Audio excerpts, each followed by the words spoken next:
श्री विठ्ठल रूप पाहता लोचनी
सर्व सुखाचे सागर सर्व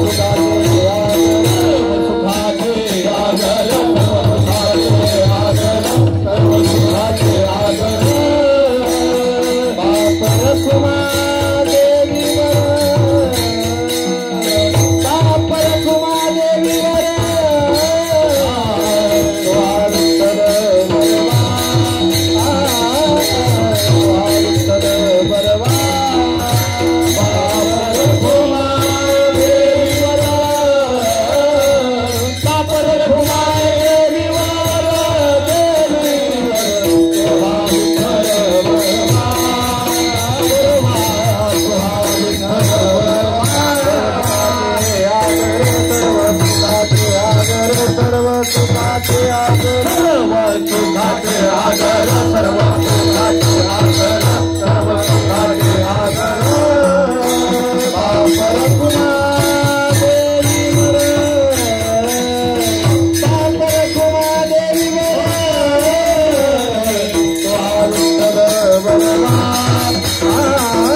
अनुसरे तो अमर झाला अंतरला संसार न देखती गर्भवास न देखती गर्भवास कधी दास विष्णूचे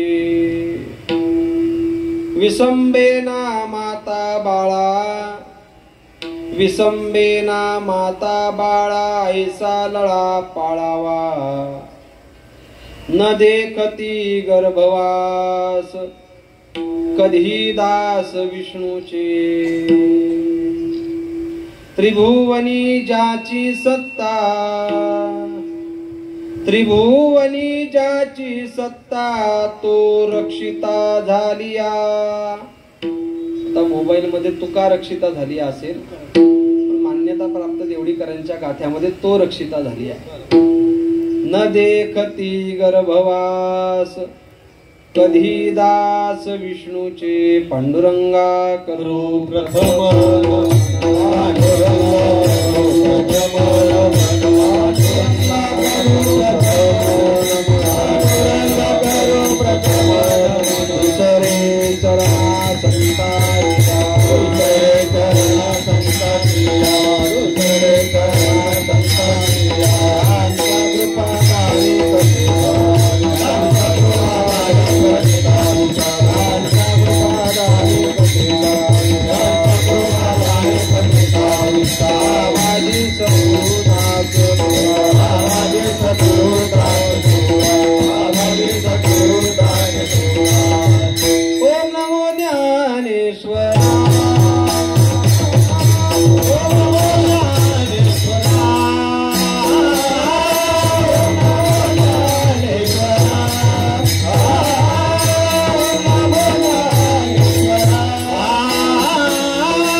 नमो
माझे दंडवत ज्यांचे धनवित्त पांडुरंग जयांचे केलिया स्मरण होय सकळ विद्यांचे अधिकरण तेची बंधू श्री चरण श्री गुरूंचे ते नमस्कारोनी आता योऽन्त प्रविश्य मम वाचमिमां प्रसुप्तां संजीवयत्य किल शक्तिधरस्वधाम्ना अन्यांश्च हस्तचरणश्रवणत्वगादीन् प्राणान् नमो भगवते पुरुषाय तुभ्यं काय माझी वाणी मानेर संतास रंजवो चित्तास पुर्या सेवे लागी सेवक धाडो तुमच्या लागलो निज चरणा अहो स्वामी तुकया देवा यावरी न करावा वेरू तुका म्हणे माझे नमन जाणतिया म्हणे माझे नमन जाणतिया म्हणे माझे नमन जाणतिया माझे नमन जाणतिया तसे पाया देरो तसे पाया वेळोला पाया वेळोला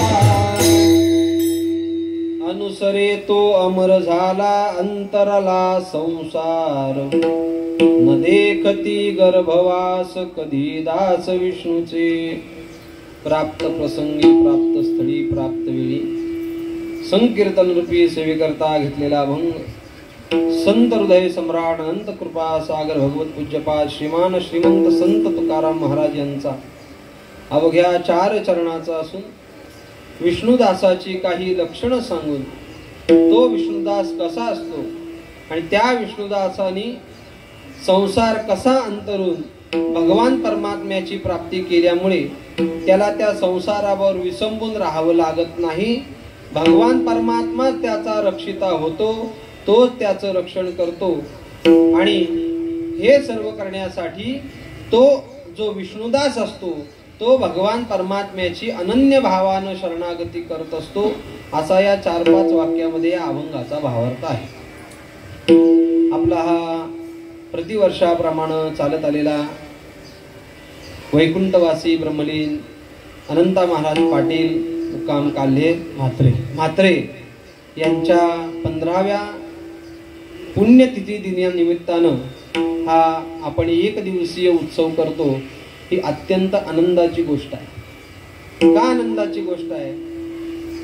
मला परवा एकाने विचारलं, महाराज वडिलांची पुण्यतिथी आता 5 वर्ष झाली, बाद झाली ना, अजून किती वर्ष केली पाहिजे? म्हटलं वडिलांनी कमवलेली इस्टेट जोपर्यंत खातो तोपर्यंत त्यांची पुण्यतिथी केली पाहिजे. गरज आहे.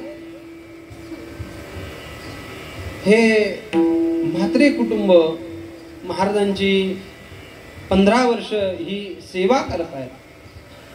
कारण ही सेवा घडण्यासाठी मुळामध्ये ते रक्तामध्ये यावं लागतं, तर हे पुढे चालतं, अन्यथा चालत नाही. असतो महाराजांचं काही थोडंसं वर्णन करून अभंगाचा विचार मांडून मला या सेवेला विराम द्यायचे. आपल्या कीर्तनाची वेळ 7 ते 9 जरी वेळेवर सुरुवात झाली नाही, 5-10 मिनिटं इकडे तिकडे झाला असला तरी तुम्हाला मी 9 वाजता पत्रावळ रुपये हॉस्पिटलला ऍडमिट करायची जबाबदारी माझी. त्याबद्दल तुम्ही अजिबात शंका घ्यायची नाही. आणि अर्धा तास वाढवला तरी तुम्ही काय मला काय शिव्या घालणार आहेत का?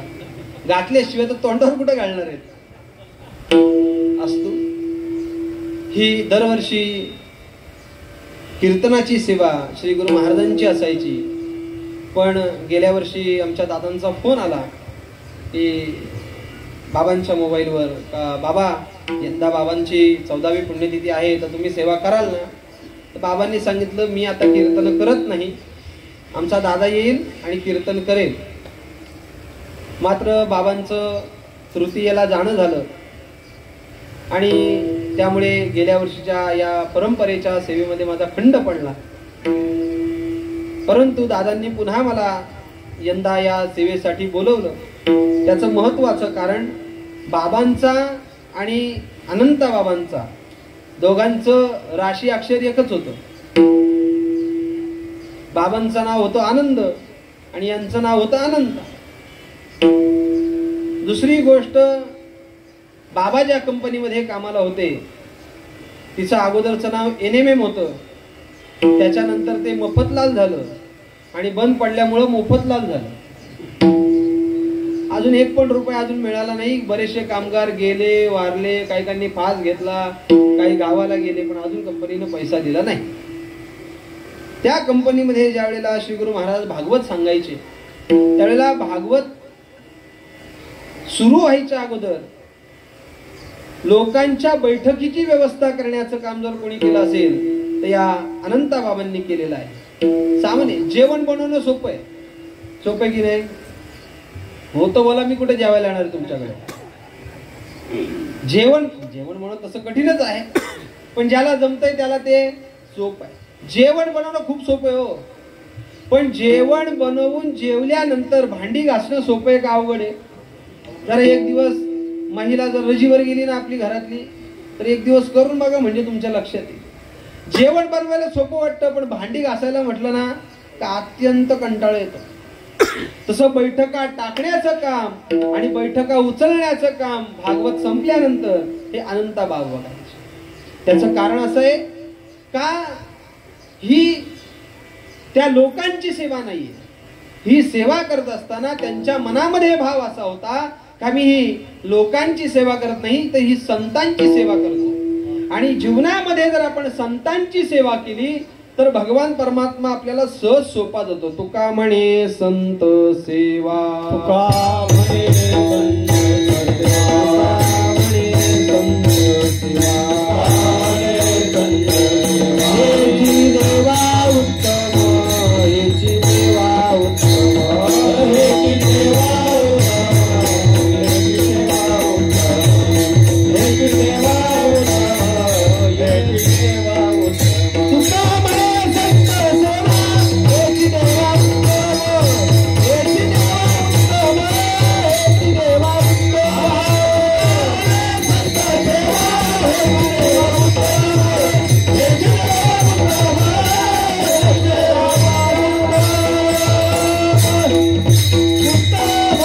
तुका सेवा करायला मागत नाही, सेवा करायला मागत. त्यांना असं वाटतं आपल्याला मेवा खायला मिळाला पाहिजे, पण सेवा नको. पण माऊलींनी 750 वर्षापूर्वी सांगून ठेवलं, तेत सेवा दारवंठा स्वाधीन करी सुबटा ओळगोणी. संतांची सेवा करणं हे अत्यंत गरजेचं आहे. म्हणे ती कुठल्याही बाजूनी केली तरी ती संतांची सेवा करणं. त्या 13व्या अध्यायामधला अमानित्वम अदंबित्वम अहिंसा शांतिरार्जवम आचार्यपासनम शौचम स्थैर्यम आत्मविनिग्रहम या श्लोकावरच्या ओव्या, त्या ओव्या आपण वाचा म्हणजे लक्षात येईल. ज्ञानेश्वर महाराज म्हणतात, मी श्रीगुरूंसाठी काय होऊ? त्यांचं चूळ भरायचं पाणी होऊ का? त्यांचं बसायचं आसन होऊ का? त्यांचं अन्न होऊ? मी होऊ काय? त्यांचं वस्त्र होऊ? ही सेवा आहे. लोकांना सेवा आवडत नाही, पण लोकांना सेवेशिवाय मोबदला पाहिजे, तो मिळत नाही. लक्षात ठेवा. या अनंताबाबांनी आपल्या जीवनामध्ये ज्या वेळेला कामाला होते त्यावेळेला बैठका उचलण्याचं, बैठका हंतरण्याचं काम हे कोणी केलं? अहो साधं आहे. जिथं भगवान श्रीकृष्ण परमात्मा पत्रावळी उचलण्याचं, जेवण्याच्या पत्रावळी उचलण्याचं जर काम करत असतील तर आपण बैठक टाकण्याचं काम हे काही कमी नाही. लक्षात ठेवा. तर भगवान परमात्म्याचं राहू द्या. भगवान परमात्म्याने पत्रावळी उचलल्या, पण त्या उष्ट्या पत्रावळीचं शीत खाण्याचं काम कोणी केलं होतं माहितीये? शुकमुनींनी केलं होतं. सामान्य वाटलं तुम्हाला? लोकांना असं वाटतं बैठका टाकणं म्हणजे कमी दर्जाचं काम, पत्रावळी उचलणं म्हणजे कमी दर्जाचं काम, पत्रावळी टाकणं म्हणजे कमी दर्जा. हे कमी दर्जाचं काम नसतं. कामामध्ये कुठल्याही प्रकारचा कमी अधिकपणा नसतो. लक्षात ठेवा. सर्व कामं सारखी असतात. फक्त आपल्या डोळ्याला दोष निर्माण झालाय तर त्याला काय करायचं? माऊली म्हणतात, एखाद्याला जर काळी झाली तर त्याला जग पिवळं दिसतं, चंद्र पिवळा दिसतो. याचा अर्थ पिवळा आहे का? पिवळा नाही, तो आहे सफेदच आहे. पण याला काळी झाली करता काय? ना तरी दिठी वेधिली कवळे, तो चांदणिया ते म्हणे पिवळे. तो चांदण्याला सुद्धा पिवळं म्हणतो, पण ते चांदणं पिवळं नसतं, पण तो म्हणतो का?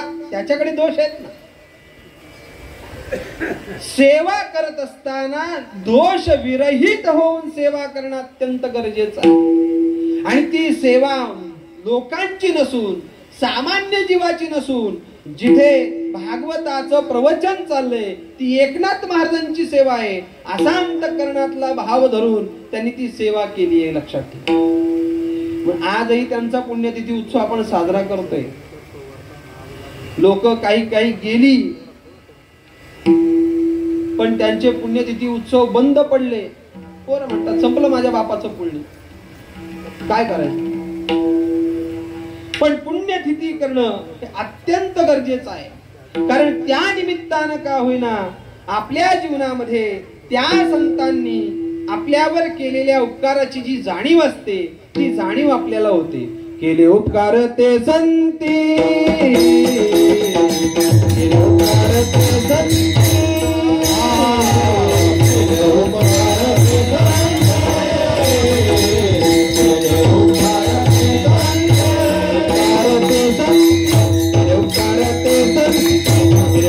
ते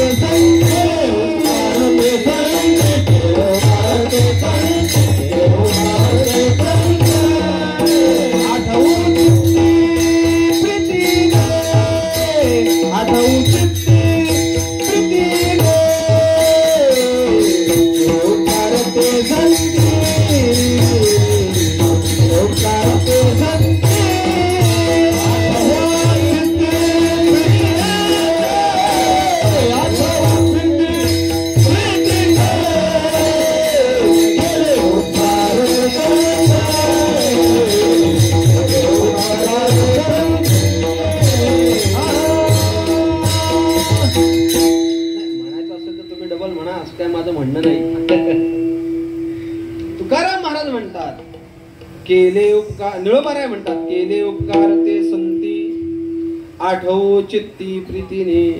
संतांनी केलेल्या उपकाराची जाणीव आपल्याला झाली पाहिजे. आता संतांनी काय उपकार केले, किती उपकार केले, एक अभंग काढायचा. काय सांगू आता संतांचे उपकार. भज निरंतर जागविती, करोनी सायास शिकविती, आणि तैसे मज येती सांभाळीत. असे हेच 3 उपकार नाही, असे अगणित उपकार संतांनी आपल्यावर केलेले आहेत. आणि म्हणून त्या उपकाराची जाणीव, ती कृतज्ञता आपल्या जीवनामध्ये आपल्याला प्राप्त व्हावी म्हणून आपण काय करायचं, त्यांचे पुण्यतिथी उत्सव साजरे करायचे.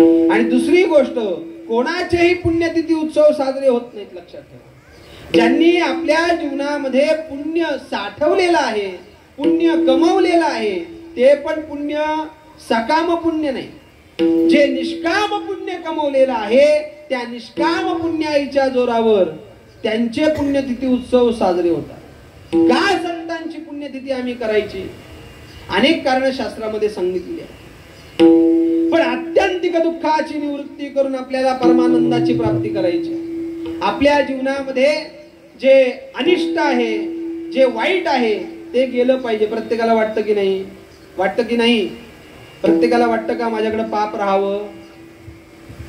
भूक लागली का तुम्हाला? बोला ना. पाप राहावं वाटतं का?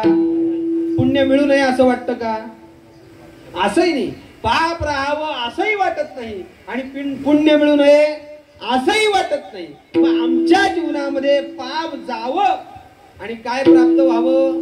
पुण्य प्राप्त व्हावं असं प्रत्येकाला वाटतं. वाटतं नाही, वाटलंच पाहिजे. कारण कोणालाही असं वाटत नाही.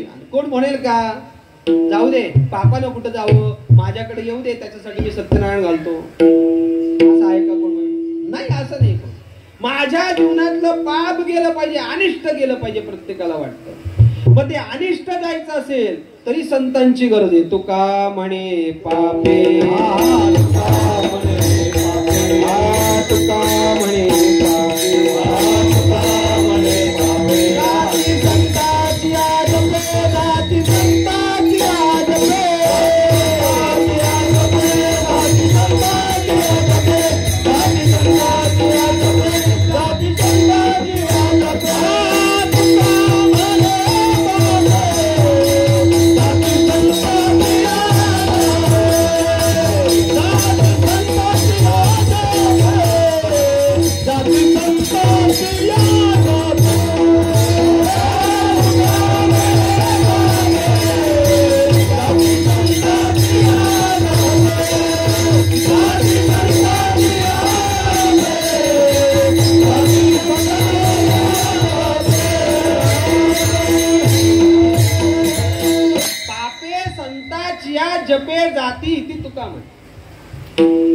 संतांचा जप केला तर पापाची निवृत्ती होते.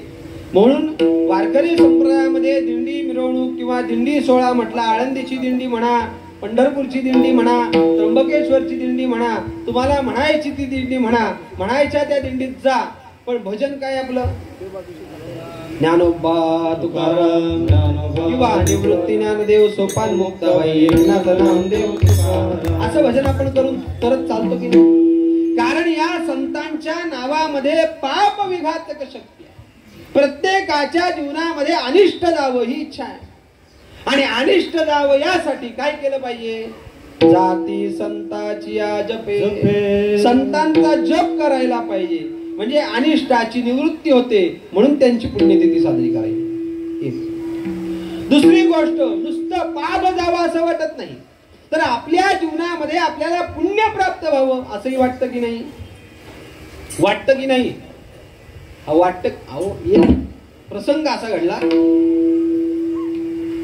एक जण तुळशीला पाणी घातलं सकाळी, आणि तुळशीला पाणी घातल्यानंतर असं आकाशात बघत होता. एका समोर येणाऱ्या मित्रांनी पाहिलं, अरे हा आकाशात बघतोय, नक्की काय बघतोय म्हणून तो पण आकाशाकडे बघायला लागला. त्याला काही दिसलं नाही. तो 5 मिनिटं झाली, 10 मिनिटं झाली, 15 मिनिटं झाली, हा आकाशात का बघतोय? त्याने काय रे असं आकाशात बघतोय, तर का तुझ्या मानेवरनं काय वारं बिरं गेलं का? काय तुझी मान आवटळली का, लचकली का? असं आकाशात काय बघतोय? तो आकाशात बघतोय म्हणजे मी विमान बघतोय. तुला आणि विमान कोणाचं? अंबानीचं का टाटा बिर्लाचं? तर त्यांचं विमान कुठे येईल मला घ्यायला? मग कोणाचं विमान? देवाचं विमान बघतोय. देवाचं विमान आणि तू? त्याला माहिती होतं हा पक्का मग कंजूस आहे, याला देवाचं विमान कसं काय येईल? तुला आणि देवाचं विमान कसं काय येईल? तो कालच मी दान केले. दान केले म्हणजे एवढा तो दानशूर झाला, बळीराजा एवढा दानशूर, कर्णा एवढा दानशूर झाला. तो म्हटला एवढं मोठं दान मी कुठं करेन का? मग मी दान केलं. अरे पण काय दान केलं ते सांग ना. काय नाही, सुई दान केली, सुई. आणि म्हणून मी काय बघतोय? देवाचं विमान येतंय का बघतोय. तो विचारणारा अत्यंत हुशार होता, याच्या घुगऱ्या खाल्लेल्या. तो म्हटला काय रे तू सुई दिली, पण ती कशी दिली? काय नाही बोलतो, नाक तुटलेली होती दिली. आता नाक तुटलेली सुई दिली आणि देवाचं विमान येईल का? याला देवाचं विमान, याला देवाचं विमान नाही, याला आगबोट येईल. आगबोट. आगबोट कळते का तुम्हाला? कळते ना? मानवी जीवनामध्ये पाप नसावं प्रत्येकाची इच्छा आहे, पण पाप जाण्यासाठी साधन सांगितलं. जाती संताची या जपे. पुण्य पाहिजे, तर पुण्य पाहिजे असेल तर त्याच्यासाठी सुद्धा संतांची गरज आहे. पुण्यवंत व्हावे घेता पुढाऱ्यांची नावे, असं सांगितलं का? घेता सज्जनांची नावे, त्यांची नावं घेतली तर आपल्या जीवनामध्ये पुण्य प्राप्त होतं, अन्यथा पुण्य प्राप्त होत नाही. म्हणून आपल्या जीवनामध्ये अनिष्ट निवृत्ती व्हावी आणि आपल्या जीवनामध्ये पुण्याची प्राप्ती व्हावी, याकरता आपण संतांची पुण्यतिथी साजरी करावी, अशी अनंत कारण शास्त्रामध्ये सांगितलेत. उगाच आठवलं म्हणून एक कारण आपल्या पुढे मांडलेलं आहे. त्या निमित्ताने आपण येथे जमलेला आहात.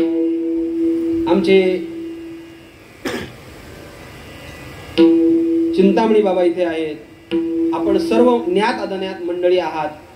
गायक सुद्धा चांगले आहेत. मला असं वाटतं 12 वाजेपर्यंत कीर्तन करावं. मी काय तेवढे वाजवणार नाही, घाबरू नका तुम्ही. या अभंगामध्ये जगद्गुरु संत तुकाराम महाराज एक वेगळ्या प्रकारानं विष्णुदासाचं वर्णन करत. विष्णुदासाचं वर्णन करत. मानवी जीवनामध्ये पहिली गोष्ट, मनुष्य देह अत्यंत दुर्लभ आहे, आपल्याला माहिती आहे. किती दुर्लभ आहे? दुर्लभम त्रयमेव एतत् देवानुग्रह हेतुकम मनुष्यत्वम मुमुक्षुत्वम महापुरुष संश्रयात. मनुष्य देह मिळणं दुर्लभ आहे, अत्यंत दुर्लभ. अहो तिथे वशिलाबाजी चालतच नाही. कुठे मनुष्य देह प्राप्त करायला काय चालत नाही? वशिलेबाजी जर चालली असती तर तुकाराम महाराजांच्या मामीला कुठं गाडवीन होता आलं असतं का? नाही होता आलं असतं. पण अजूनही तिथे वशिलेबाजी चालत नाही. जसं ज्यानं कर्म केला असेल तसा त्याला देह मिळतो. मनुष्य देह तसा मिळत नाही. पूर्वजन्माचे पाप आणि पूर्वजन्माचे पुण्य याचं समान गणना झाली का आपल्याला मनुष्य देह प्राप्त होत. पाप पुण्य समान समी तैच पाविजे कर्मभूमी. किंवा तुकाराम महाराज सांगतात पाप पुण्य करून जन्मा येतो प्राणी नरदेहा येऊनी हानी केली. ते पाप आणि पुण्य समान झालं का मनुष्य तिथं वशिलेबाजी चालत नाही. तुकाराम महाराज असे पंढरपूरच्या वारीला निघाले. 8-10 मंडळी सोबत होती आणि तुकाराम महाराज वारीला निघाल्यानंतर भजनच करायचं. आता वारीचं काही विचारू नका. पूर्वीच्या वारीमध्ये टाळ भरपूर वाजायचे. पायी वारीमध्ये आता टाळ वाजत नाही. आता मोबाईल जास्त वाजतात. हा चालता चालता घरी फोन करतो. हॅलो हॅलो जेवलीस का? चिंट्या शाळेत गेला का? पिंकी क्लासला गेली का? तू मारायला आला कशाला? घरी जा ना. वारी मध्ये फक्त भजन झालं पाहिजे. टाळा टाळी लोपला नाद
लोपलानाद अंगोवांगी मुराला छंद भोग भोगिताची अटला भेद ज्ञान गिळोनी. संप्रदायाच्या दृष्टिकोनातून कीर्तनामध्ये पाणी पिणं हे अत्यंत चुकीचं आहे. तुकाराम महाराजांचं प्रमाण आहे 7 दिवसाचा जरी उपाशी असेल तरी त्यांनी कीर्तनाला सोडू नये. तुम्ही प्या पाणी.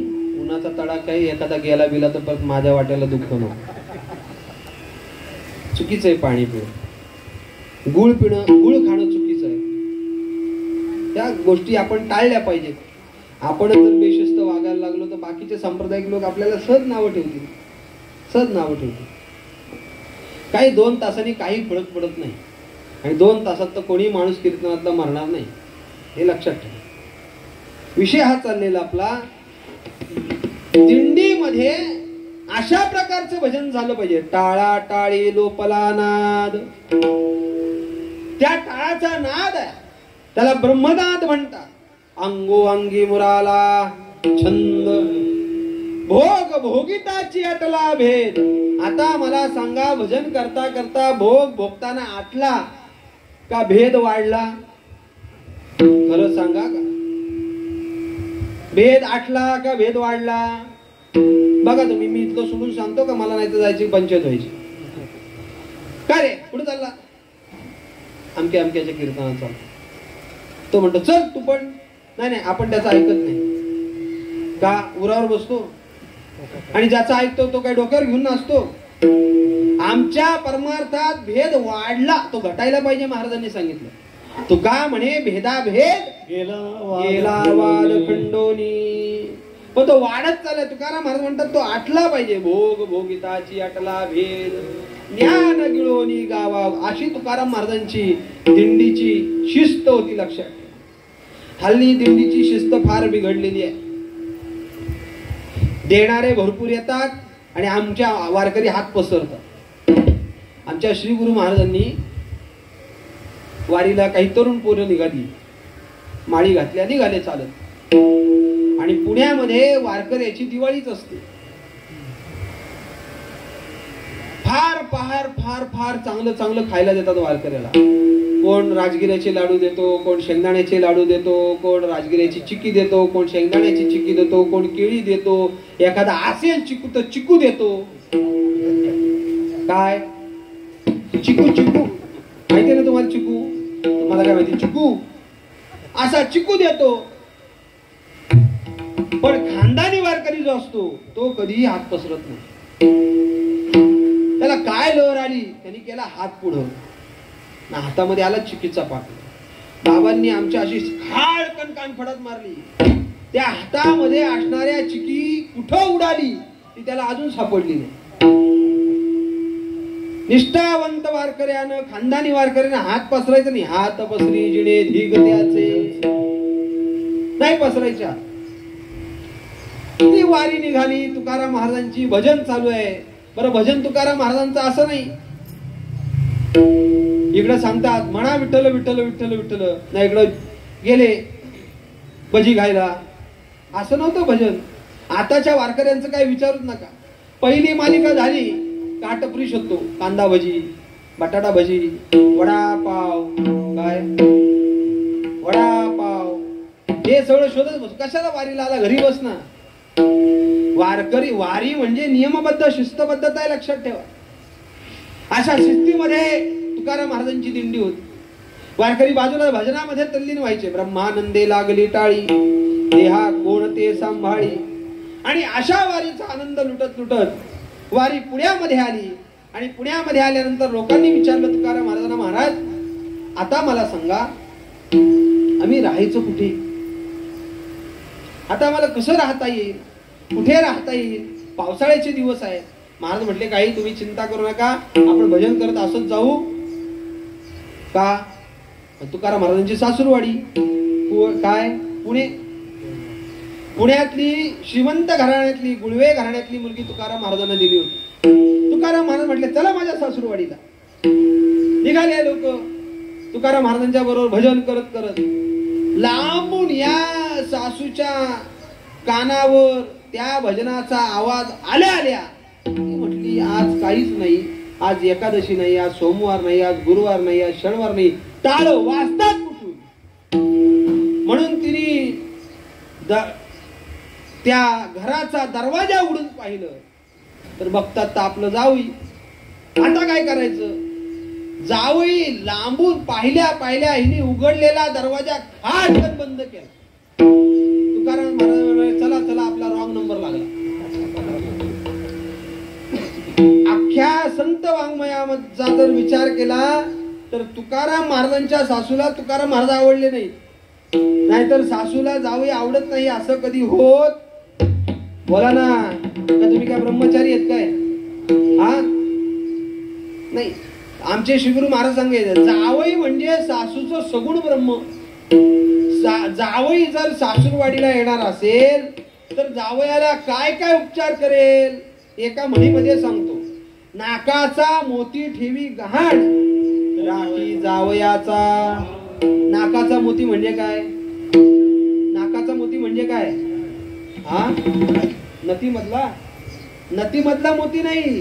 त्या मोत्याला ज्याच्यामुळं किंमत आली त्याला गहाण ठेवी. पण जावयाचा मान त्याला म्हणजे कोणाला? हा बरोबर.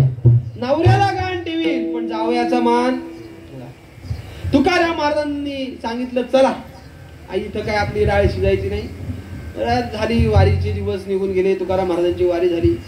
परत 2-4 वर्षांनी तुकाराम महाराजांची वारी निघाली आणि त्याच्या 2-4 वर्षामध्ये तुकाराम महाराजांची सासू मेली. मी काय तिच्या मातीला गेलो, वाचलेलं सांगतो. मेल्यानंतर तुकाराम महाराजांची दिंडी निघाली. दिंडी निघाल्यानंतर पुण्यात आली.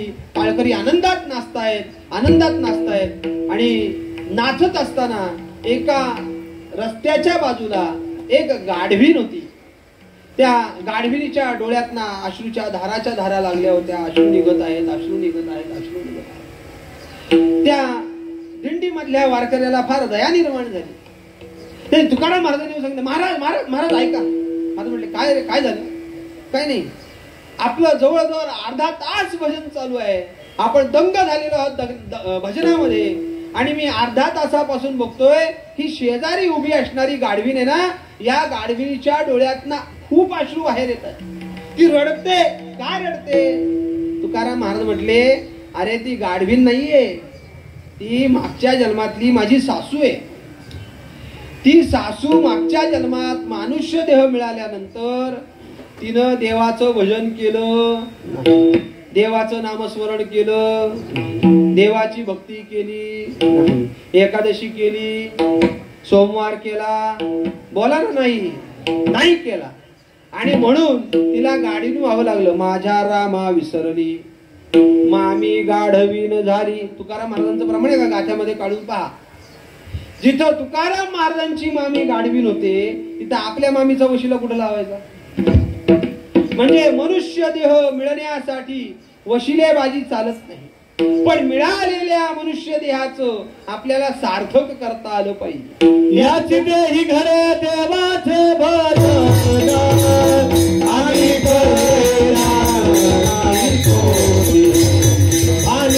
कहे ज्ञान नाही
जीवनाची परिपूर्णता ती आहे, तिथं प्राप्त व्हायचंय आपल्याला. मला प्रमाण हे पाहिजे होतं. आयुष्याच्या साधने सच्चिदानंद पदवी घेणे ही मनुष्य देहाची परिपूर्णता आहे आणि इथपर्यंत आपल्याला पोचायचं आहे.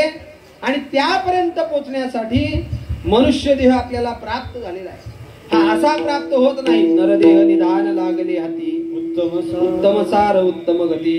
ते निधान आहे आणि निधान हे सहजासहजी प्राप्त होत नाही. अनंत जन्माची पुण्य सामग्री असावी लागते, निष्काम कर्म घडावं लागतं, तेव्हा हा मनुष्य देह प्राप्त होतो. तसा प्राप्त होत नाही. त्याला अनेक प्रमाणे मला प्रमाण सांगून वेळ घ्यायचा. पण असा प्राप्त झालेला मनुष्य देह, त्या मनुष्य देहामध्ये आपण 2 प्रकारानं जीवन जगू शकतो. एक जीवन आहे परमार्थिक जीवन आणि दुसरं जीवन आहे संसारिक जीवन. मनुष्य देहाला आला म्हणजे तो संसारिक जीवन जगतोच आहे. जगत नाही का? जगतो की नाही सांगा ना. अहो जन्म त्या संसार म्हणजेच जन्म आहे ना. पुनरपि जननम पुनरपि मरणम पुनरपि जननी जठरे य संसारे खलु दुस्तारे कृपया पाहे मुरारे रे भज गोविंदम भज गोविंदम भज गोविंदम गुडमध्ये. हा जन्म मरण हा संसार आहे. आगाव पदणे आणि निवणे हे साचजी जे का मानणे ते जीव लोकू तो म्हणे संसार हन. जन्माला येणं मरणं हा संसारच आहे. म्हणजे आपण जन्माला आलो म्हणजे आपण संसार आहोत की नाही? आपण संसार करतो की नाही? अरे हो तर म्हणा, करतोय संसार. संसारी जीवन पण आहे आणि आपण परमार्थ करतो म्हणजे आपलं पारमार्थिक जीवन पण आहे की नाही. दोन्ही जीवन आपल्या जीवनामध्ये आहे. पण संसार करत असताना आपण संसार सक्त बनायचं नाही, लक्षात ठेवा. आपण संसार करतो पण त्या संसारात आपण अधिक अधिक अडकत जातो. अडकतो की नाही. आमचे श्री गुरु बाबा त्याला नेहमी उदाहरण सांगायचे. फार जुनं उदाहरण आहे, आठवलं म्हणून सांगतो. तुम्ही गोधडी पाहिली का? गोधडी, अहो गोधडी पाहिली का? अंगावर घेतली का? कशी उबदार असते की नाही. त्या गोधडीचे 6 गुण आहे. अंगावर घेतली तर गरम, हातरली तर गादीपेक्षा नरम, 4 चौघात न्यायला वाटते, बोला ना, शरम. जो घेऊन येतो 4 चौघात तो, हा बरं झालं तुम्ही बोलले. दान केली तर धर्म आणि चोराने नेलं तर कर्म. अशी गोधडी शिवण्यासाठी काय विकत आणावं लागतो? काय धागा काय विकत आणावा लागतो का? सुई काय विकत आणावी लागते का? बरं, वरती टाकलेलं आवरण ते काय विकत आणावं लागतं का? आतमध्ये भरलेला जो माल असतो तो काय विकत आणावा लागतो का? काही विकत आणावं लागत नाही. कसं सांगतो तुम्हाला.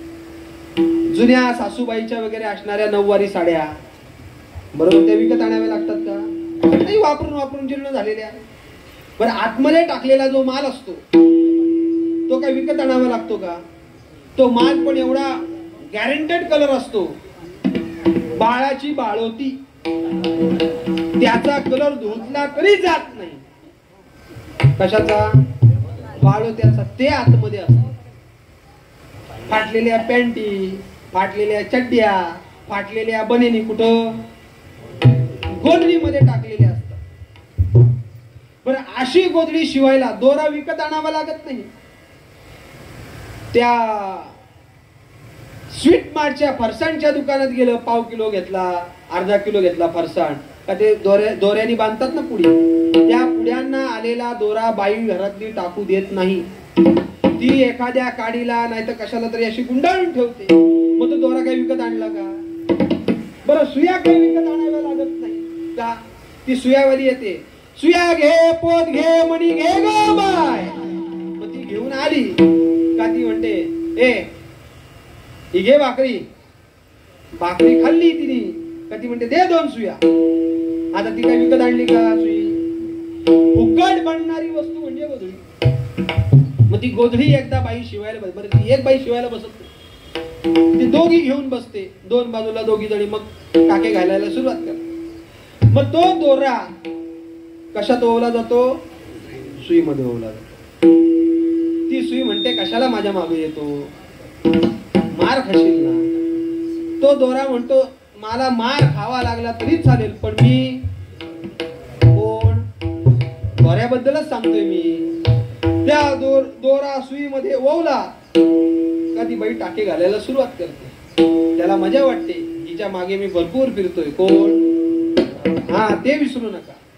फिरत फिरत फिरत फिरत फिरत फिरत असा गोल गोल फेरा मारत मारत मारत मारत मारत मारत मारत मारत मारत मारत मारत शेवटी आली का सुई बाहेर पडते ना, दोरा अडकतो. सुई म्हणते बाय बाय बाय बाय. दोरा म्हणतो हाय हाय हाय हाय हाय. काय गरज होती? काय गरज होती का? बरं, आता मला सांगा, सुईचं काम झालं, सुई रिटायर.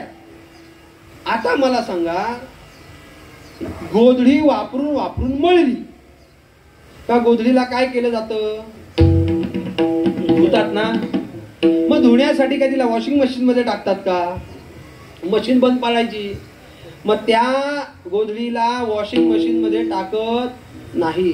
मग तिला असं नदीवर नेलं जातं किंवा तलावावर नेलं जातं किंवा पाणवठ्यावर नेलं जातं. आणि मग ती गोधडी एका बाजूला एक बाई, दुसऱ्या बाजूला दुसरी बाई, आणि धरून काय करतात? आपटतात. आपटल्यानंतर मार सुई खाते का दोरा खातो? आता कबूल केलं ना. मार खायला लागतो दोऱ्याला, सुईला मार खावा लागत नाही. First ship, second ship, over time, अजून काय काय असेल, घरू येताना खोकी चिंपाटी सगळी घेऊन येतो का? भंगारवाल्याला विकली तर पैसे मिळतील. हे सगळं घेऊन घरी येतो. कोण? हा दोऱ्याबद्दलच सांगतोय मी तुम्हाला, ते विसरू. आणि सुईचं आपलं आरामात चाललेलं असेल. आई कुठं काय करते? आई काहीच करत नाही. आई आता चौथं लग्न करते. नाही माहिती तुम्हाला? माहिती आहे ना? म्हणजे तुम्ही टीव्ही बघता. असं सगळं आपल्या जीवनामध्ये चाललेलं आहे. मनुष्य जीवन हे संसारमय जीवन आहे. पण त्या संसारामध्ये माणसाने अडकायचं नाही. संतांनी सांगितलं अडकायचं नाही. एकदा त्या संसारात आसक्ती निर्माण झाली का मार खावा लागतो दोऱ्यासारखा. आणि तो साधा मार नसतो. मारिती, झोडीती, तोडीती, यमाचे किंकर बहुसार. म्हणून संतांनी सांगितलं संसाराला चिटकायचं नाही. संसाराची आसक्ती धरायची नाही. संसार मिथ्या आहे याचं ज्ञान संपादन करायचं. आणि मिथ्या वस्तूचं एकदा ज्ञान संपादन निर्माण झालं, ज्ञान प्राप्त झालं का त्याच्याविषयी मनुष्याला विरक्ती प्राप्त होते. तुकाराम महाराज म्हणतात संसारात राहायचं ना तर राहा तुम्ही, पण संसारात राहत असताना कसं राहायचं? जीवी जळात पद्मपत्र पद्मपत्र पद्मपत्र पद्मपत्र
दुःखाच्या खस्ता खाल्ल्या तो विचार करतो हा संसार करण्यामध्ये फलप्राप्ती नाहीये, उलट अनर्थ ओढवतो.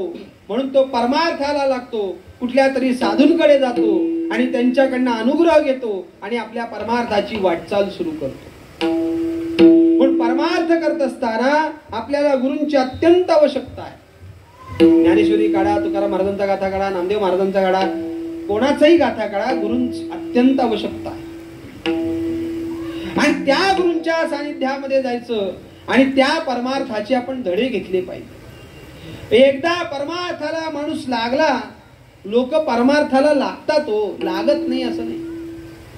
पण तो परमार्थ ज्या निष्ठेनं करायला पाहिजे त्या निष्ठेनं परमार्थ करत नाही. काय करत नाही? त्या निष्ठेनं परमार्थ करत नाही. मनुष्याकडे निष्ठा सध्या कमी झाली आणि निष्ठा निष्ठीत जास्त झाली. मी विनोदाने एक दृष्टांत सांगत असतो. एखाद्याला खोकला झाला, सर्दी झाली, ताप येतोय, मग तो काय करतो? साधारण दवाखान्यामध्ये जातो, डॉक्टर तपासतो, त्याला गोळ्या देतो आणि सांगतो ही गोळी सकाळी घ्या, ही गोळी संध्याकाळी घ्या, ही गोळी जेवणाच्या अगोदर घ्या आणि पथ्य पाळा, तेलकट तिखट आंबट खाऊ नका. असं सांगितल्यानंतर डॉक्टरची काय फी, गोळ्यांची फी डॉक्टर 200 रुपये घेतो. 200 रुपये फी घेतली का बाहेर येतो. डॉक्टर सांगतो बाहेरचं काही खाऊ नका. हा म्हणतो चांगले. बाहेर येतो, मित्र भेटतो, मित्र भेटला का मित्र म्हणतो चल रे कुठं वडापाव, कुठं वडापाव खायला. वडापाव खायला आला. हा म्हणतो ए ते नको नको मला नको. अरे कुठं एवढा टेस्टी वडा सोडायचा असतो का? मग दोघं वडापाव खायला बसतात. हा जो दवाखान्यात आलेला असतो तो काय करतो? वरचं पापुद्र काढतो आणि आपली भाजी खातो. डॉक्टरने सांगितलंय बाहेरचं खायचं. असं खाल्ल्यानंतर त्याचा खोकला वाढतो का कमी होतो? वाढतो. मग लोकांना म्हणतो काय डॉक्टर आहे, याला काय हक्का अक्कल, अशा कुठं गोळ्या द्यायच्या का? माझा खोकला बरा झाला नाही, काय नाही, याच्याकडे कोणी जाऊ नका. तोच माणूस खोकला कमी न झाल्यामुळं चांगल्या मोठ्या दवाखान्यात ठाण्याला जातो. मग डॉक्टरची तपासायची फी 1500 रुपये देतो, गोळ्यांचे 1000 रुपये, असे 2500 अक्कल खाती लिहितो. डॉक्टर सुद्धा तेच सांगतो, तेलकट तिखट आंबट तुपकट खाऊ नका. ते पथ्य व्यवस्थित पाळतो आणि त्याचा खोकला बरा होतो. गावातल्या डॉक्टरांनी तेच सांगितले, पण गावातल्या डॉक्टरावर याची निष्ठा नाही आणि त्या डॉक्टरांनी पैसे जास्त घेतले म्हणून याची काय निष्ठा आहे. म्हणून परमार्थ करत असताना निष्ठा ठेवली पाहिजे. लक्षात ठेवा, आम्ही आमच्या जीवनामध्ये निष्ठापूर्वक परमार्थ करत नाही म्हणून आम्हाला परमार्थामध्ये फल प्राप्त होत नाही. तुकाराम महाराज आदी संतांचं चरित्र पहा. निष्ठेशिवाय तुकाराम महाराजांनी इतर कोणाला देवच मानलं नाही. बहुलाज वाटे चित्ता आणि काटे देव आणि काटे देव म्हणता आणि काटे देव म्हणता. बहुलाज वाटे चित्ता आणि काटे देव म्हणता आणि काटे देव म्हणता आणि काटे देव म्हणता.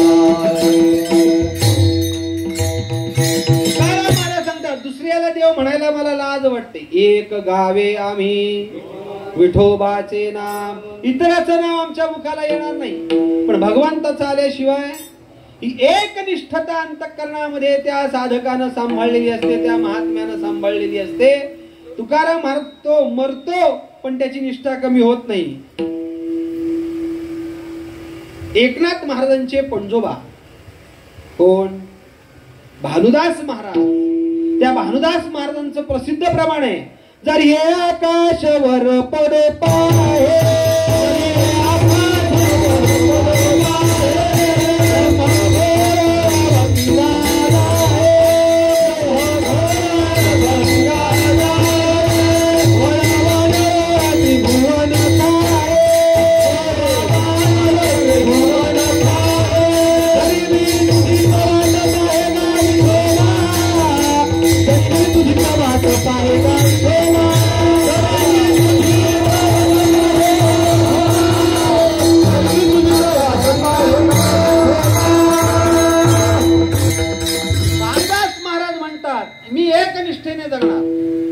जरी हे आकाशावर पडो पाहे. ही वैष्णवांची, ही संतांची, ही साधकाची निष्ठा असते. त्याचा परमार्थ निष्ठेने चालतो आणि त्या साधकानं घेतलेलं जे व्रत आहे निष्ठेनं, ते घेतलेलं व्रत शेवटच्या श्वासापर्यंत तो टिकवतो. लक्षात ठेवा, नाही तर यात्रेला गेला घातली माळ, जत्रेला आला काढली माळ, याचा काही उपयोग होत नाही. म्हणजे अगोदरचा आजी नंतर माझी होतो. मी राजकारणातलं नाही सांगत, परमार्थातलं सांगतोय. फार वाईट अवस्था. माळ घालणं सोपं का माळ काढणं सोपं?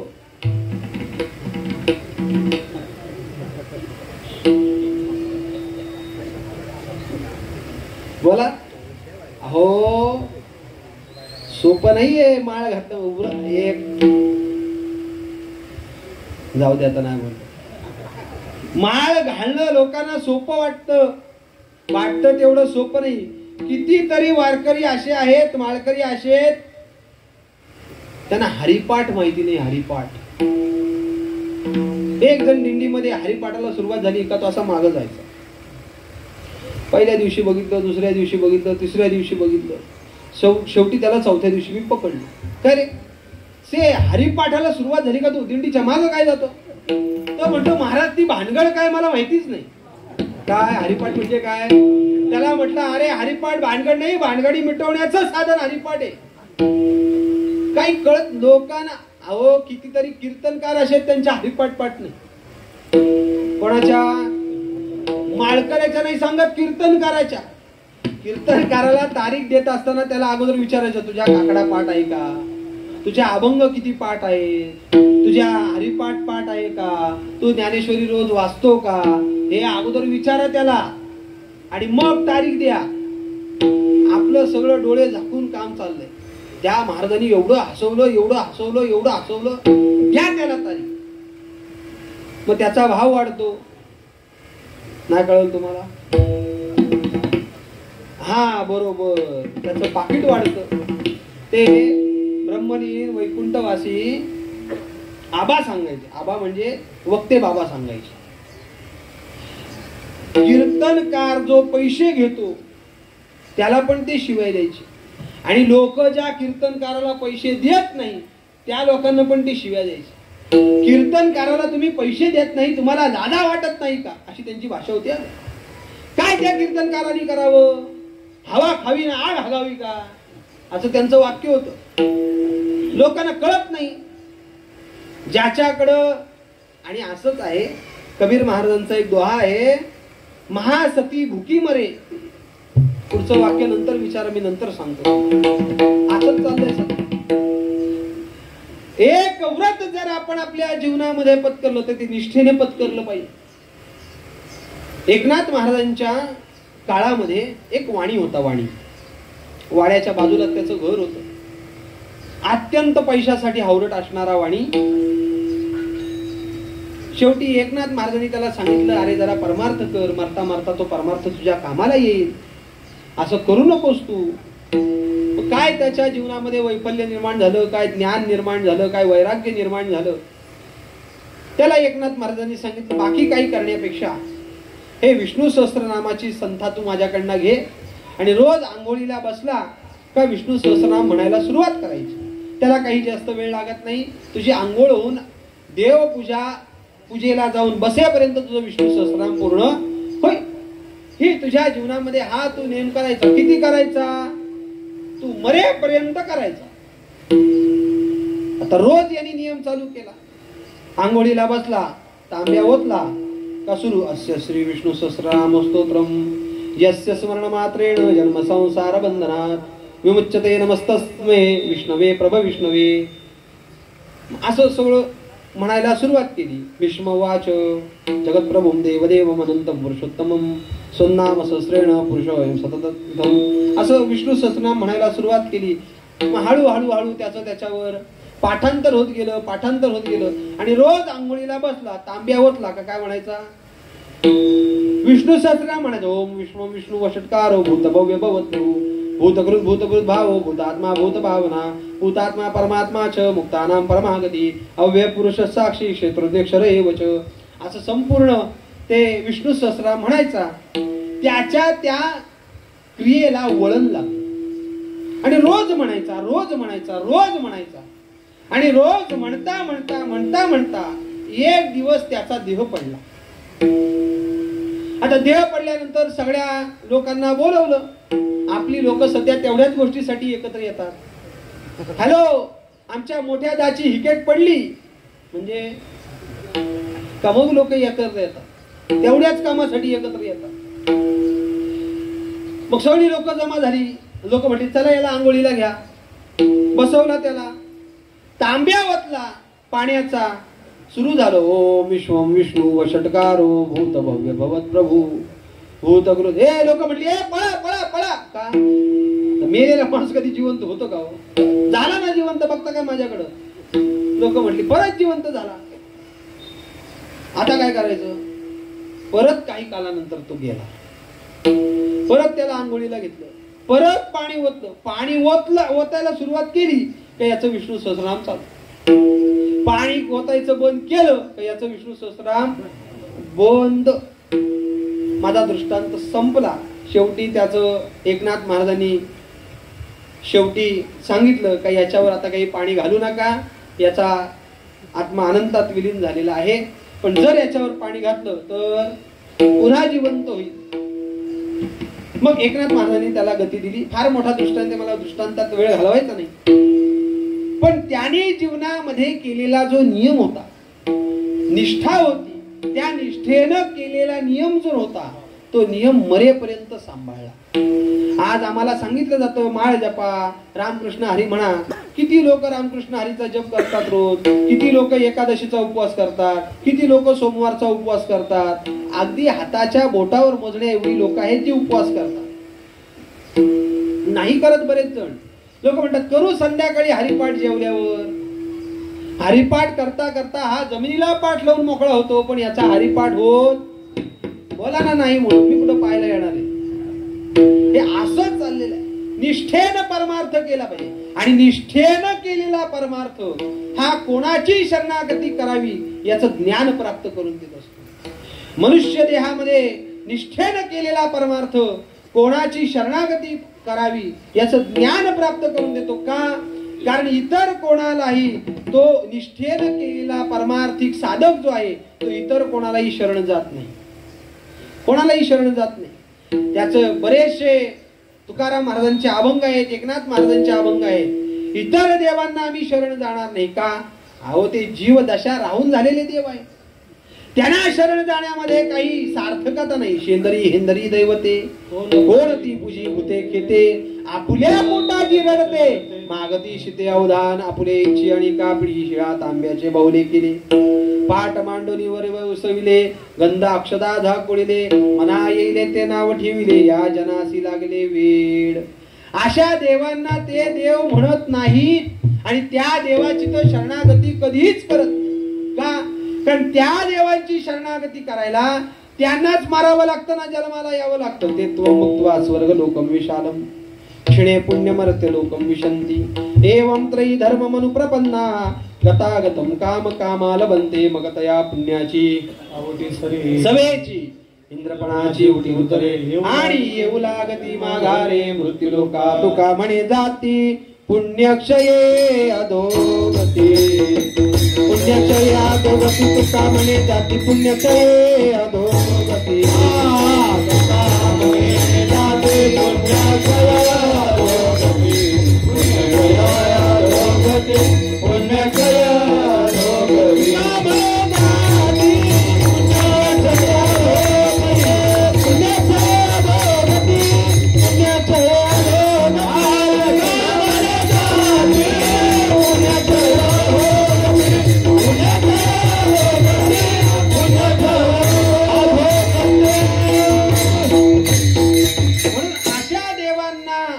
निष्ठावंत साधक ज्यांनी जीवनामध्ये भगवंताचं ज्ञान प्राप्त केलेलं आहे असा साधक अशांना शरण जात नाही.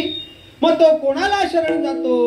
तर तो इतर कोणालाही शरण न जाता तो एका भगवंताला, जो या काळाचा लाभ चुकवणारा असा जो परमात्मा आहे त्याला शरण जातो आणि जीवनामधला संसार अंतरतो अभंगाच्या पहिल्या चरणात. अनुसरे तो अमर जायला, अनुसरे तो अमर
आत्ताशी आपली गाडी प्लॅटफॉर्मला आली आणि आपल्या संप्रदायाचा नियम असा आहे, विठोबा रखमाई झालं का कीर्तनाचा मध्यंतर होतो.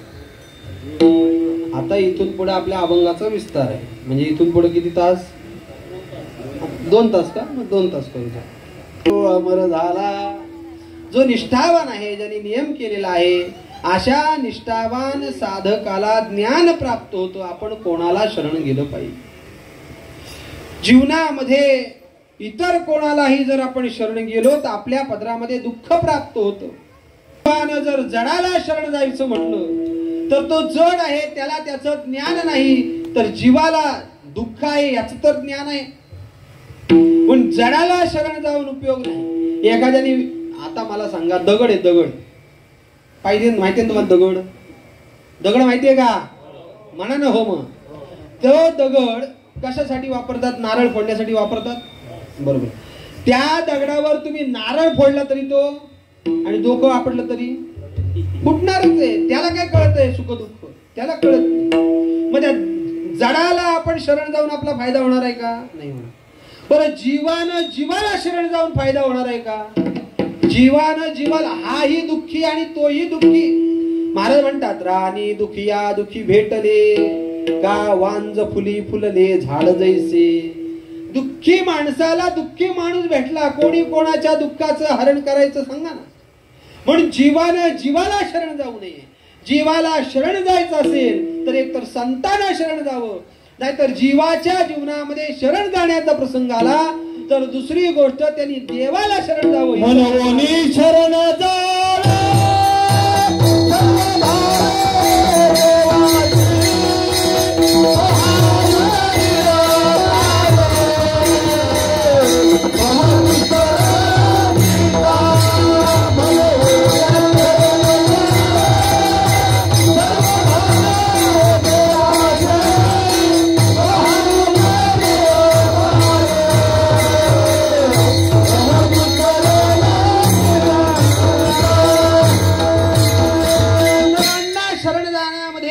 कृतार्थता नाही. अनुसरण करणं म्हणजे शरण जाणं. अनुसरण म्हणजे करणं म्हणजे काय? शरण जाणं. आणि शरण इतरांना जर गेलं तर त्याच्या पत्रात दुःख शामकास आहे. म्हणून भगवान परमात्मा सांगतात, त्वमेव शरणं गच्छ सर्व भावेन भारत मत्प्रसादात् परां शांती स्थानं प्राप्स्यसि शाश्वतम्. अर्जुना, तुला जर शरण यायचं असेल तर तू मला शरण ये. मला शरण यायचं असेल तर सर्व भावानं शरण ये. नुसता भाषण येऊ नको. व्यवहारामध्ये एखादा माणूस जर मंदिरामध्ये दर्शनाला गेला तर दर्शनाला गेल्यानंतर तो काय करतो? चपला मंदिराच्या बाहेर काढतो. बाहेर कशा काढतो? त्याला देवाच्या इथून दिसाव्यात अशा बाहेर काढतो. म्हणजे लक्षात आलं तुम्हाला? देवाच्या समोर उभा राहतो आणि हात जोडतो आणि प्रार्थना करतो. काय? अन्यथा शरणम नास्ती. एवढं म्हटला का हळूच माग बघतो? त्वमेव शरणम. देवाला प्रश्न पडतो, हा नक्की मला शरण आलाय का चपलीला शरण आलाय? आपल्या शरणागतीमध्ये फरक. सर्व भावाने शरण जात नाही, पण भगवान परमात्मा अर्जुनाला सांगतात, तू मला सर्व भावानं शरण ये. तमवाचा चित्तंग देवोनिया शरणरिघ महोदधी का गांगरी घाले जैसे. जशी एखादी गंगा समुद्राला मिळत असताना ती जशी सर्व अंगाने त्या समुद्राला मिळते, तसं तू मला शरण आलं पाहिजे. तुकाराम महाराज तेच सांगतात, भगवंताला तो साधक, तो महात्मा कसा शरण जातो? अनुसरे तो अमर झाला. तो सर्व भावानं शरण. आता अनुसरण शब्दाचे अनर्थ आहे. त्या नारद भक्ती सूत्रामध्ये अशी अनुसरण या शब्दाची व्याख्या आलेली आहे का अन्याश्रयाणाम त्यागो अनन्यतः.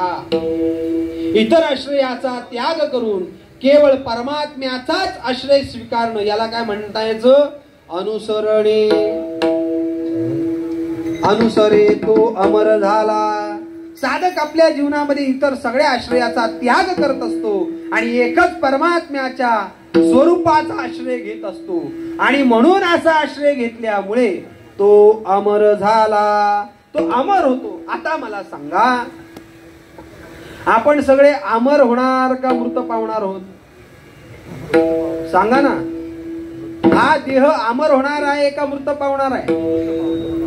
तुकाराम महाराजांच्या प्रमाणे नाशिवंत देह जाणार सकळ. आयुष्य खातो काळ काळ वाट याची पाही. अजून किती आहे अवकाश.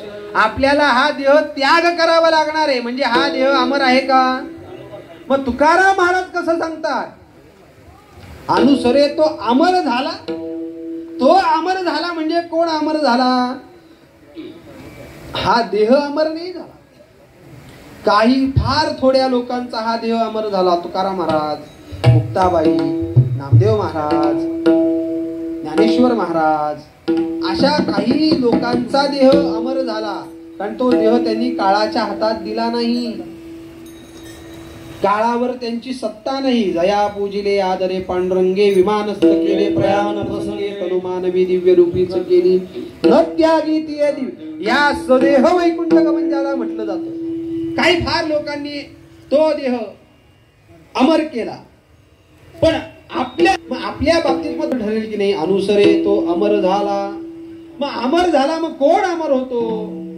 हा देह अमर होत नाही. हा नुसता एक देह आपला नाही. याला स्थूल देह म्हणतात. दुसरा याच्यामध्ये वासनात्मक लिंग देह, ज्याला सूक्ष्म देह म्हणतात. तिसरा आहे कारण देह. त्याच्या नंतर पुढे आहे तो महाकारण देह. कारण देह आणि महाकारण देह हे अमरच आहेत. त्यांना अमर करण्याची गरज नाही. स्थूल देह अमर होत नाही. मात्र वासनात्मक लिंग देह जो आहे तो अमर होतो. कसा अमर होतो? धन्य हरिरंगी रंगल्या वासना. एकदा भगवंताच्या नामचिंतनाचा लळा त्या अंतःकरणाला लागला का नामामृत गोडी वैष्णवाला धरी. श्री गुरु बाबांनी मी विनोदाला सांगायचे, कीर्तनकारानं कीर्तनामध्ये प्रत्येक वाक्याचा पुरावा दिला पाहिजे. मग तो संत वाङ्मयाचा असावा, तो शास्त्राचा असावा, तो अनुभवाचा असावा, पण तो काय पाहिजे? पुरावा. ज्याच्याकडे नसेल पुरावा त्या बुवाला तुम्ही त्यामुळे मला पुराव्या सकट बोललं पाहिजे ना. नामामृत गोडी वैष्णवाला धरी योगिया साधरी जीवन कळा. ती नामामृताची गोडी त्याच्या अंतःकरणाला लागल्यामुळे ते नाम जसं अमर आहे तसा त्याचं अंतःकरण काय होतं? अमर होत. म्हणून अनुसरे तो अमर झाला. तो अमर झाला. आता अमर होण्यासाठी शास्त्रानं सांगितलं त्याला अमृत प्यायला पाहिजे. काय प्यायला पाहिजे? आणि अमृत प्यायचं असेल तर कुठं जायला पाहिजे? स्वर्गात जायला पाहिजे. आणि आपली मराठीत म्हण आहे, स्वतः मेल्याशिवाय. मग त्याच्यासाठी काय केलं पाहिजे? आता मेल्यानंतर तुम्हाला जर गॅरंटी असेल तुम्ही अमृत प्यायला स्वर्गात जाल, तर मरण्यासाठी माझी अजिबात ना नाही. कळलं का तुम्हाला? पण अमृत प्यायलं तर माणूस अमर होतो. ही जर वाक्य खरं असतं तर ज्या वेळेला हलाहल नावाचं विष समुद्र मंथनातना बाहेर आलं त्यावेळेला अमृत पिऊन अमर झालेले देव त्या हलाहल नावाच्या विष पाहून का पळाले असते? पळायला नव्हतं पाहिजे ना. ते काळकुटीचे सहोदर मृत्यू भेणे पळाले अमर, तरी देहाचे पुरंदर 14 जाती. असे अमृत पिऊन स्वर्गातला अमर झालेले देव ते हलाहल नावाचं विष पाहिल्यानंतर पळाले नसते ना. ते विष प्यायले असते, 2-4 घोट मारले असते, परत अमृत प्यायले असते. विषाचे म्हणतोय आम्ही, हा हे विसरू. परत अमर झाले असते ना, पण ते पळाले. पण ते अमृत कोण प्यायलं? भगवान शंकर प्यायले. म्हणून त्यांचा कंठ निळा झाल्यामुळे निळकंठ नाव पडलं. पण त्या विष प्यायल्यानंतर त्यांच्या शरीराचा ज्या वेळेला व्हायला लागला त्यावेळेला त्यांनी काय केलं? भगवंताचं नामस्मरण केलं. हरी हरी हरी मंत्र हा शिवाचा, म्हणती जेवाचा तया मोक्ष. असं नाम अमृत त्यांनी सेवन केलेलं असल्यामुळे त्याच्या अंतःकरणाला खरं खुरं अमरत्व प्राप्त होतं. म्हणून अनुसरे तो अमर झाला. तो अमर झाला. एक लक्षात ठेवा, अमर होण्याच्या बऱ्याच काही पद्धती आहेत. एक तर तो कीर्तीने अमर राहतो, एक तर तो ज्ञानाने अमर राहतो, एक तर तो त्याच्या अज्ञानाने अमर राहतो. कुठल्या ना कुठल्या तरी गोष्टीनं माणूस अमर राहतो. एखाद्याची सत्कीर्तीने अमर राहील तर एखाद्याची अपकीर्ती राहील आणि अमर राहील. गाव म्हणतं जायला नव्हतं पाहिजे, चांगला होता. तेच गाव एखाद्या विषयी असंही बोलतं, बरा झाला नेला नासका कांदा, म्हणतो की नाही. ही अपकीर्ती आहे, त्याने सुद्धा माणूस अमर होतो. पण आपल्या जीवनामध्ये जर आपल्याला अमर व्हायचं असेल तर ते भगवंताचं नामामृत सेवन करायचं. आणि ते भगवंताचं नामामृत जो साधक सेवन करतो तो त्याच्या जीवनामध्ये अमर होतो. अनुसरे तो अमर झाला. आणि एकदा त्याला अमरत्व प्राप्त झालं का संसाराला तो अंतरतो. अंतरला संसार. त्याला संसार सोडावा लागत नाही. तो संसार त्याच्याकडनं आपोआप सुटला जातो. आपण कष्ट करतो तो संसार सोडण्यासाठी, पण आपण कष्ट केल्यामुळे त्याला अजून आपण चिटकतो. तर आमचे श्री गुरुबाबा नेहमी उदाहरण सांगायचे. मुंगळा बघितला का तुम्ही? मुंगळा बघितला का? असा टप्पूच्या टप्पू असतो, काळा काळा भोर असतो. मुंगळा म्हणजे जो कधीच रांगेत चालत नाही. कोण? मुंगळ्याबद्दल सांग. मुंग्या कशाही येऊ द्या त्या रांगेतच येणार. कोण? मुंग्यांबद्दलच सांगतोय. पण मुंगळा कधीच व्यवस्थित चालत. दिंडीमध्ये बघा ना, एक चहाच्या टपरीवर, एक भजीच्या टपरीवर, एक मिसळच्या टपरीवर. कोण?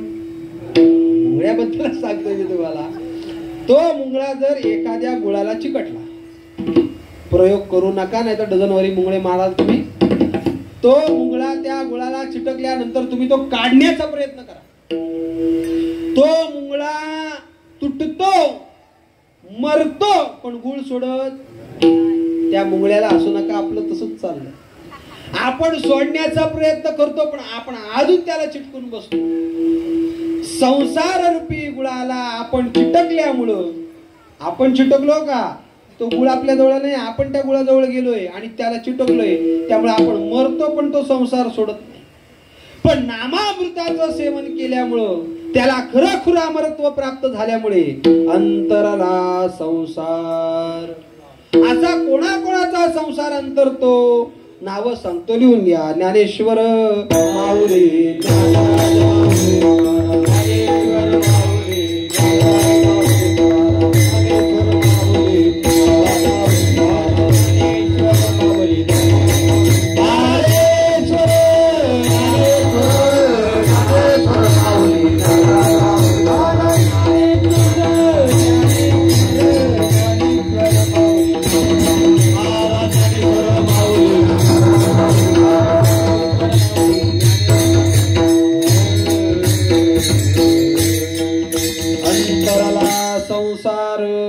तो संसाराला अंतरतो.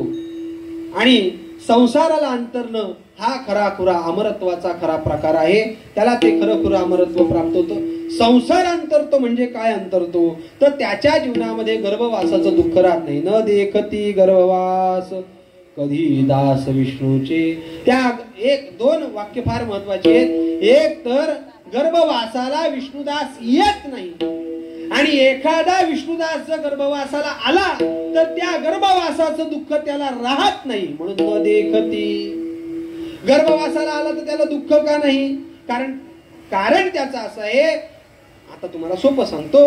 जर तुमच्या एखाद्या भागाचं ऑपरेशन करायचं असेल तर डॉक्टर डायरेक्ट ऑपरेशन करतात का हो? हा, कसलं इंजेक्शन देतात? हा, भुलीचं इंजेक्शन देतात. त्याला मराठीमध्ये गुंगी म्हणतात का? बर, नाही, मला वाटलं का त्याला क्लोरोफॉर्मचं इंजेक्शन म्हणतात. बरोबर ना? ॲनेस्थेसिया ज्याला मराठीमध्ये म्हणतात. हा, म्हणजे जागेत तुम्ही. ते गुंगीचं इंजेक्शन त्याला दिलं जातं. मग त्याचा तो अवयव बधीर केला जातो आणि मग त्याचं किती तोडा पाय, किती करवतीने कापा, किती स्क्रू लावा, काय करा, त्याला त्याच्या वेदना नसतात. जसं त्याला ते भुलीचं इंजेक्शन दिल्यामुळे त्याला कुठल्याच वेदना नसतात, तसं नामधारकाने नामाचा क्लोरोफॉर्म घेतल्यामुळं त्याला किती संसाराला जन्माला आला तरी त्याला त्या संसाराचं दुःख, गर्भवासी दुःख नाही येता जाता हृदय असता नाम तुझे. त्यामुळे तुकाराम महाराज सांगतात, न देखती गर्भवास कधी दास विष्णूचे. आणि जरी तो गर्भवासाला आला तरी त्याला त्या गर्भवासाचं दुःख होत नाही. आणि तो एकदा गर्भवासाला आला का त्याला लोकांवर अवलंबून राहावं लागत नाही. तुकाराम महाराज काही लोकांवर अवलंबून राहिले का? ज्ञानेश्वर महाराज काही लोकांवर अवलंबून, लोकांना यांच्यावर अवलंबून राहावं लागलं. यांना लोकांवर का अवलंबून राहावं लागत नाही? कारण आई जसं मुलाचं सांभाळ करते तसा भगवान परमात्मा या भक्ताचा सांभाळ करतो. विसंबे ना माता बाळा आईसा लळा पाळावा. जसा एखाद्या मुलाचा हट्ट आई पूर्ण करते तसा या विष्णुदासाचा, नामधारकाचा, ज्यांनी नामामृत सेवन केले अशा साधकाचा लळा भगवान परमात्मा रूपी आई सांभाळते. का सांभाळते? कारण त्यांनी नाम घेतलेलं आहे म्हणून. त्याला त्या गर्भवासाचं दुःख होऊ नये म्हणून तैसा लळा पाळावा. आणि तो लळा कोण पाळतो? ज्याची या त्रिभुवनामध्ये सत्ता आहे, या जगताचा प्रभू आहे, जगताचा साक्षी आहे, असा भगवान परमात्मा सर्वतोपरी त्याचं रक्षण करतो. अभंगाच्या शेवटच्या चरणात त्रिभुवन ज्याची सत्ता, त्रिभुवन ज्याची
त्रिभुवनी ज्याची सत्ता तो रक्षिता झालिया, न देखती गर्भवास कधी दास विष्णूचे. बऱ्याच जणांना प्रश्न पडला असेल या अभंगाला तुका म्हणे का नाही.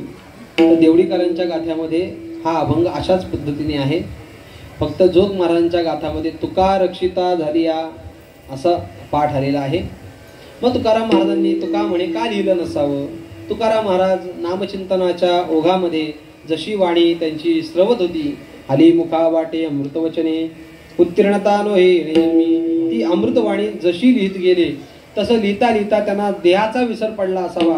आणि मग तुकाराम महाराजांनी तुका म्हणे लिहायचं विसरले असतील तरी सुद्धा हा मान्यता प्राप्त देवडीकरांच्या गाथ्यामध्ये अभंग असल्यामुळे त्रिभुवनी ज्याची सत्ता तो रक्षिता झालिया, न देखती गर्भवास कधी दास विष्णूचे झालेली ही सेवा.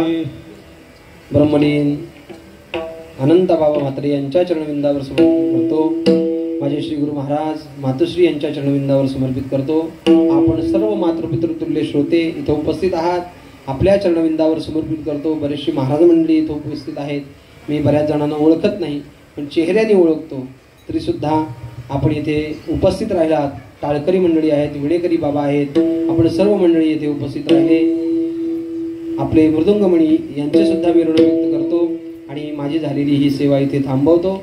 आपल्या या श्री गुरु महाराजांनी आमच्या जी नित्यकर्म भजनी मालिका निर्माण केली त्याच्यामध्ये पहिली मालिका, दुसरी मालिका, तिसरी मालिका, काकड आरती, भोपाळ्या, आंधळे पांगळे, वासुदेव, जोगी, बहिरा, मुका, पिंगळा, वाराचे अभंग, गवळणी, नाट, एकनाथ महाराजांचा हरिपाठ, ज्ञानेश्वर महाराजांचा हरिपाठ, काही स्तोत्र आहेत, प्रज्ञा विवर्धन स्तोत्र, असे स्तोत्राचं संकलन केलेलं आहे.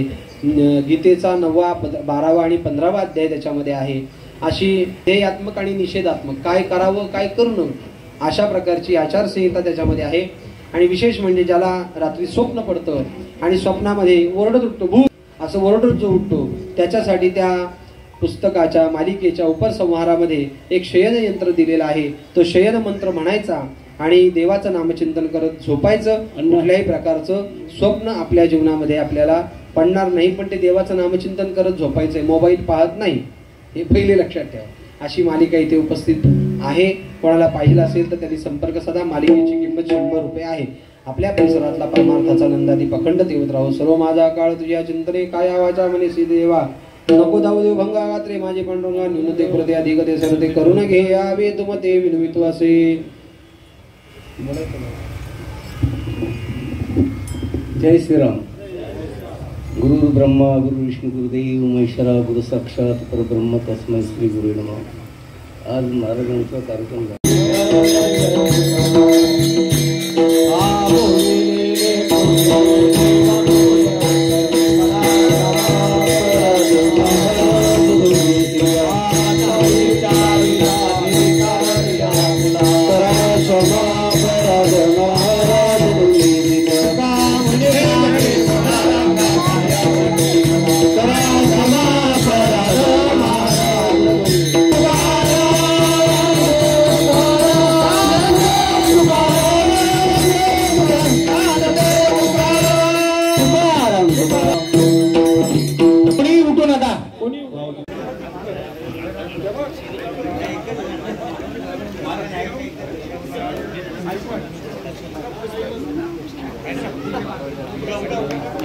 पुंडलिका वरदे हरी विठ्ठल श्री ज्ञानदेव तुकाराम पंढरीनाथ भगवान की जय. माऊली ज्ञानेश्वर महाराज की जय. जगद्गुरु तुकाराम महाराज की जय. संत काशीनाथ बाबा महाराज की जय. गुरुवर्य अनंत बाबा महाराज की जय. श्रीराम जय राम जय राम. राम कृष्ण हरी. विकास